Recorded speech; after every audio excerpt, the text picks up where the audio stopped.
სალამი მოგესალმებით. ვაგრძელებ ჯონ მაკარტურის საუბრების ქართულ ენაზე ატვირთვას, ეს არის ბიბლიური კითხვები და პასუხები. შემდეგ კითხვა ძალიან საინტერესოა იმ გაგებით, რომ უფრო ისეთი ინტერესი წარმოიშეს, რომელიც თვით ჯონ მაკარტურსაც ვერ შეუმჩნევია, თვითონ აღიარებს გამოცხადების წიგნში და მეც არ ვიცოდი მაგალითად და კაი ინფორმაციულ თვალსაზრისით ზოგს აქვს ხო ისეთი კითხვის უნარი, რომ ისეთ რაღაცებს შეამჩნევს, რაც შეიძლება მნიშვნელოვანი არ არის, მაგრამ ინტერესის სფეროს ემსახურება რა, ისეთი რაღაცა ისეთი და ჯონ მაკარტურის აღნიშნებს ამას, რომ კურიოს კითხვა იყო, ესე იგი ძალიან ისეთი განსხვავებული კითხვა რა, ინტერესით გამოწვეული. გამოცხადების წიგნში მიმდინარე მოვლენები ქრონოლოგიურია, მე ესე დავასათაურე, იმიტომ რომ ცოტა ძნელი იყო იმ სათაურით, იმ კითხვით, რაც კითხვაც დასვა პიროვნება. ერთ-ერთი საკითხავი ეს იყო ქრონოლოგიურად არის თუ არა აღწერილი მოვლენები და ეხებოდა ბალახს. მე წაგიკითხავთ ამას და მიხვდებით, რომ ერთგან ბალახზე ლაპარაკი რომ მთლიანად განადგურდება და მერე უკვე მეცხრე თავში, ხო? ჩანს რომ უკვე ბალახი ამოსულია გარკვეულწილად და აი ეს შეამჩნია პიროვნება და ჯონ მაკარტურისთვისაც ეს სიახლე იყო ჯეისონი. გამარჯობათ პასტორ ჯონ, მე ჯეისონი მქვია. გამარჯობა ჯეისონ, მინდა მადლობა გადაგიხადო ღვთის სიტყვის ქადაგებისათვის და ერთგულებისათვის. ჩემი კითხვა ეხება გამოცხადების წიგნის მერვე და მეცხრე თავებს. მერვეში წერია და 7 ანგელოზი 7 საყვირი რომ მქონდა მოემზადა დასაყვირებლად.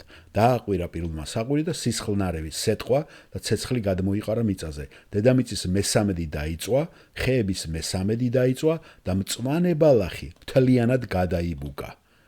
ხოლო მეცხრე თავის მეოთხე მუხლში ნათქვამია, რომ მეხუთე ანგელოზმა ჩაბერა საყვირს და თქვა: დააყვირა მეხუთე ანგელოზმა და ვიხილეთ ციდან დედამიწაზე ჩამოვარდნილი ვარსკვლავი და მიეცა მას უფსკულის ჯურღმლების გასაღები და გააღო უფსკულის ჯურღმული და ამოვიდა კვამლი ჯურღმულიდან, როგორც დიდი ღუმლის კვამლი დაბნელდა მზე და ჰაერი ჯურღმულის კვამლისაგან. კვამლიდან გამოვიდნენ კალიები დედამიწაზე და მიეცა მათ ისეთი ძალაუფლება დედამიწის მორიელებს რომ აქვთ და ეთქვათ მათ რომ არ დაეზიანებინათ დედამიწის ბალახეულობა, აი ნახეთ ბალახეულობა ესე იგი ამოსულაო ამას ამოს. იქ ხო განადგურდა და აქ ამოსულა. არც არავითარი მწვანი ლეულობა, ნახეთ, და არც არავითარი ხე, არამედ მხოლოდ ადამიანები, რომელთაც ღვთის ბეჭედი არ აქვთ შუბლზეო. აი ეს აინტერესებდა, რომ ბალახი უკვე ამოსულაო, აქაო, იქ ხო განადგურდა და ქრონოლოგია თუ არაო. თუ სწორედ მესმის ეს ტექსტი, ან არასწორად. ქრონოლოგიურია ბიბლიაში აღწერილი მოვლენები. და ჯონ მაკარტური პასუხობს, თუ უფრო ღრმად ჩაუღარდებით ახლად, დიახ, გამოცხადება ქრონოლოგიურია. და როდესაც ამ ნაწილს ჩვენ მივახცევთ, მივდივართ მეშვიდე ბეჭდამდე. და სწორედ აქ არის გასაჭირის პერიოდის ბოლო დასასრული. ეხლა მე საკმარისად დეტალურად არ ქონდა ეს შესწავლი იმ გაგებით, რომ შევადა რომ ბალახი დაიწვა და ეხლა გამოჩნდაო. და ძალიან მადლობა ამ კითხვისათვის. თქვენ აბსოლუტურად მართალი ხართ და ეს კარგი შენიშვნა არის. ალბათ ყველანაირად უნდა ვიფიქროთ, რომ ბალახი გაიზარდა და ბალახი ვიცით, რომ ამას აკეთებს. და ეს არ ყოფილა რაღაცა სიმბოლურად, არა, რეალურად ესე იყო და ქრონოლოგიურად ერთი მოვლენა მეორეს მოსდევს. და ვფიქრობ, რომ მნიშვნელოვანია გვახსოვდეს, რომ აქედან ორმოდან ამოსული ესენი დემონები არიან და დემონებს ეძლევა, კალიები ეს დემონები არიან და მათ აქვთ უფლება ამის გაკეთების.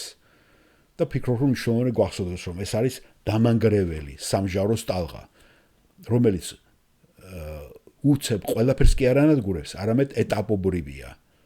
მის ნაწილს ანადგურებს. სანამდე საბოლოოდ ჩვენი უფალი არ მოვა და დედამიწას თავისი სამეფოსათვის აღადგენს და დაამყარებს 1000 წლეულ სამეფოს, სადაც სატანა შებორკილი არის. მერე ის ისევ გახსნის სატანას, სატანა შეაცდენს კიდევ სამყაროს გარკვეულ ერებს და ამის შემდეგ ხდება სამყაროს მთლიანი განადგურება, დაწვა, ახალისა და ახალი ცის შექმნა. ძალიან საინტერესო კითხვა, მადლობა ამ კითხვისათვის.